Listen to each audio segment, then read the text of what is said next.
এ ভাই কি করি কি হইছে? কালকে দাওয়াতে যাবেন না? লিটু ভাই মাঝগে ভাইয়ের বিয়া, হারা গেলাম দাওয়াত দিছে। লিটুর মাইজগে ভাই বিয়া? হ্যাঁ। আমার তো দাওয়াতটা দিল না। কি কর, হারা গ্রামের লোক দাওয়াত দিল।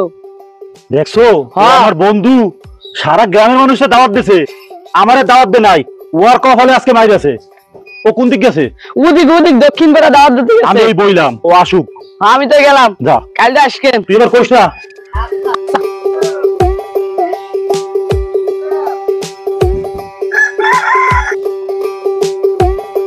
কই গেছিলি?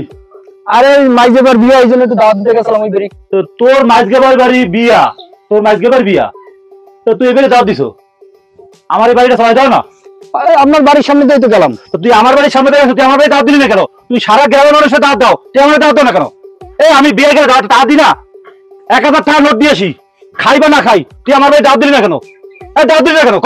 আরে তুই আমার এই রাস্তাটা যাইতে পারবি না, এই বাড়ির ওই পর্যন্ত আমার সীমানা, আমার সীমানা দাঁড়াতে পারবি না। আরে আপনার রাস্তা হয়েছে এই যে আমার বাড়ির সামনে দাঁড়াতে পারবি, তুই আমার বাড়ি দাওয়াত দাও নাই। ফের আরে টাকা পয়সা বেশি এই জন্য ভাঙিয়ে গেল, যা। আরে টাকা পয়সা বেশি এই জন্য কি এই রাস্তা দিয়ে যাইতে পারবো? এটা কোনো কথা নাকি? তুই যাবি না ফিরান দেবো, যা। দেশে কি শুরু হইলো?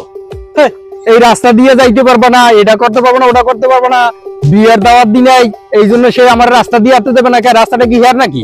হ্যাঁ, আরো কত রাস্তা আছে, ওই পথটা ঘুরে যাবো, এতে বা কি হয়? আমি গেলাম না তোমার রাস্তা দিয়া, ওনার বিয়ের দাওয়াত দিতে হবে।